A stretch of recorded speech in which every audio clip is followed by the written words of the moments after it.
Greetings, members, one and all of the Salivation Nation. Inflation is almost over. Gold will fall. Let's explore.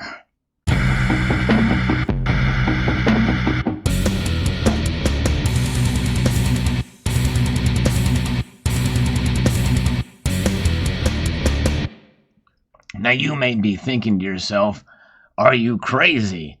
What kind of substance are you smoking? Well, nonetheless, that is the opinion of some. I'm going to be referencing an article that talks about this, but it's not just from the Economic Times that believes that this is the case, but there's others as well that feel like, inflation is still temporary or transitory, but they just don't get it. What's been going on is going to have a very large impact. And there's really not much the Fed can do about it, much as they try, because the tools they have in their shed are going to have a dramatic effect on the economy for sure. And it's not going to be good. In fact, it could lead to further issues with even greater inflation in certain sectors. But let's talk a little bit about this. This is from the Economic Times. Can gold continue to rise as inflation and war concerns linger? This week's U.S. inflation report brought back memories of the 1980s, with gold and silver reacting positively to the news despite a stronger U.S. dollar and higher U.S. bond yields. Higher energy prices are the dominant driver of inflation, which will remain elevated in the short term but should decline again in the medium to long term. Now, again, I think this is where they are missing the mark, and we'll get to that momentarily. With this in mind, we see gold and silver prices moving lower rather than higher unless the war in Ukraine worsens and inflation gets out of control. And so they're hedging their bets on the war as causing the inflation and higher gold and silver prices along with it. Although, again, this is an argument that has been used by the politicians in Washington. Gold and silver markets' focus seems to have shifted from the war in Ukraine back to the inflation issue, with energy prices building a bridge between the two. Consumer prices in the U.S. rose to 8.5% year on year in March, bringing back memories of the double-digit inflation rates of the early 1980s. Gold and silver reacted positively to the news, rising above $1,980 and $25.50 per ounce for silver.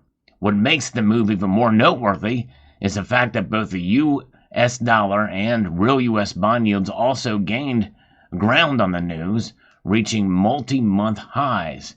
Typically, they move in the opposite directions compared to gold and silver.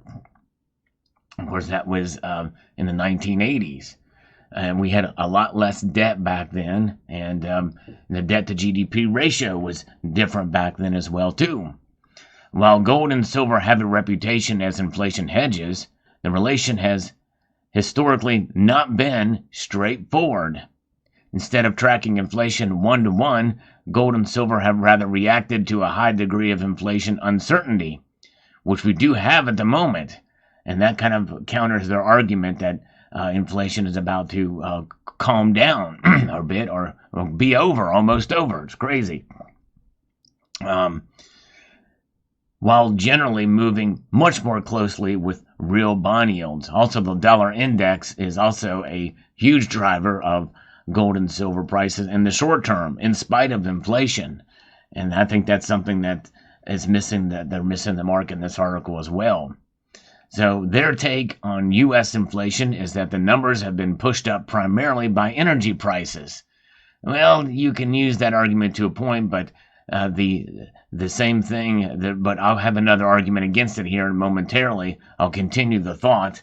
While fewer supply bottlenecks suggest that underlying upside pressures have peaked, while inflation rates will remain elevated in the short term, prompting the U.S. Federal Reserve to raise interest rates, we project a significant decline in the medium to longer term, first and foremost due to lower energy prices. When that's just it. That's not happening. Gas prices are going down somewhat, marginally here. However, other prices remain elevated, and they will continue to be. The price, for instance, at the dollar store. I don't know of a single dollar store out there, correct me if I'm wrong, who has not raised their prices about 25%. That's right, 25%. Most of the items you see in the shelf are $1.25. I know, I go to them. That's right, I go to the dollar store looking for bargains. When you can save at one place, and you have more money for gold and silver and other preps at another place. As the inflation issue continues to dominate the headlines, we still see the demand for gold and silver from safe haven seekers as the dominant driver for prices. But again, I talked about in a recent video that demand doesn't necessarily equate to the price. For gold, the inflows into physically backed products have accelerated again since the U.S. inflation report was published, while for silver, there have not been any inflows since the war in Ukraine broke out. That's interesting. With that in mind, what is the outlook for gold and silver prices from here? According to them, should our take on inflation be right, and should we not witness another worsening in the war in Ukraine, prices are very likely to move down from the current levels. And the memories of the 1980s are not a good guide in our view. But this is not the 1980s. Completely different circumstances in terms of the debt to GDP ratio, the deficit spending, and where we're at now, and the fact that we've not seen these massive rate hikes yet. We're going to see them very soon, and that's not what is talked about here. I'll get to that in a moment. The gold market was still finding its balance after the collapse of the Bretton Woods system, while monetary policy had just entered into a new era, catching policymakers on the wrong foot. So, we are well past the Bretton Woods system now, after the Nixon closed the gold window in 1971. Of course, it was just a decade out in the 1980s. We are certainly well over about 50 years out, 51 years out, right now. So we've certainly abandoned that system, and that's a long memory away. The article concludes by saying that the economic impact of the second oil crisis was much more severe than what the world is facing currently because of the war in Ukraine. Well, I'm kind of with them about the war in Ukraine. We've not really seen a whole lot of new news or new gains either way there.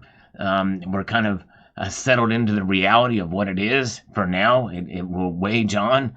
I mean, a good war can last multiple years, and it may start to fall off the headlines a bit.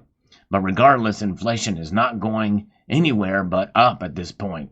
And even if it were to subside, as they say, you keep in mind that year over year at 8.5% that we're seeing now, those numbers are there. In other words, the price of a good or service that is 8.5% higher than it was a year ago will remain at that price, if not a little higher, likely if the best case scenario plays out at 2% higher than that next year. Still very, very high, and a lot to adjust to as these prices for goods and services become the new normal, and wages are not keeping up with inflation at this point. And that's making it very, very difficult for Americans, and that's going to have pressure on the economy. That's number one. Number two is what the Fed is going to do. They have started their very first rate hike, a very tiny quarter of a point back in March.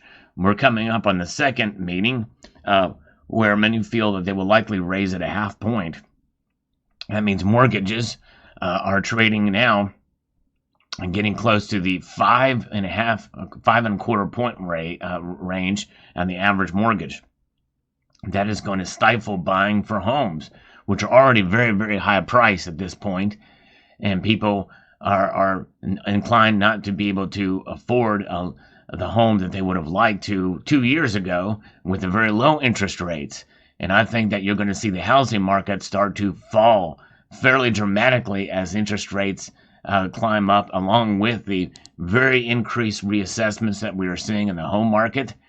And we very well could see a repeat of the 2007-2008 crisis in terms of housing, where housing is concerned. And who knows how that can reflect and ripple out in that case, especially as the Fed keeps raising rates.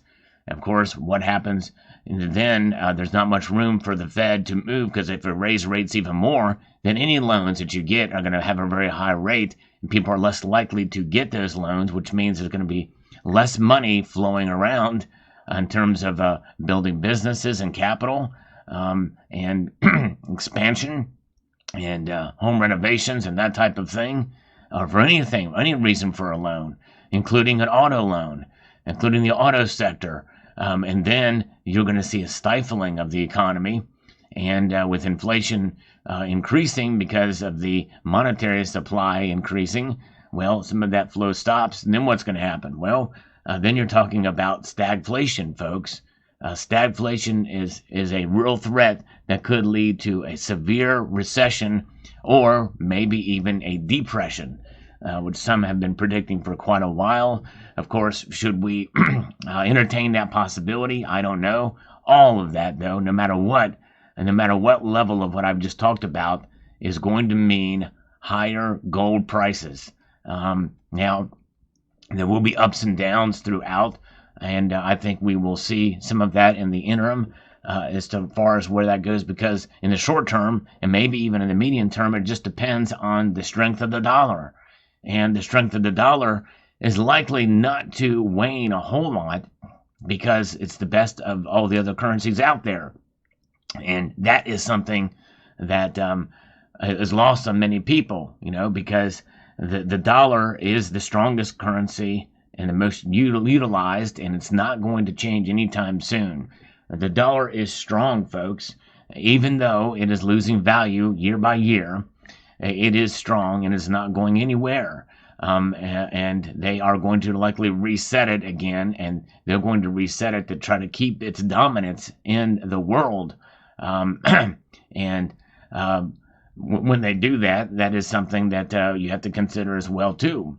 But nonetheless, it's a good idea to hold on to gold, and I think gold is going to go up regardless of what this article says or anybody else's outlook. Fascinating piece, though. It does give you a little bit different perspective. Some of you may agree with it. Now, let me know what your thoughts are in the comment section below. I'd like to extend a multitude of gratitude to you all for taking the time to watch, and to encourage you to please rate, share, comment, and subscribe.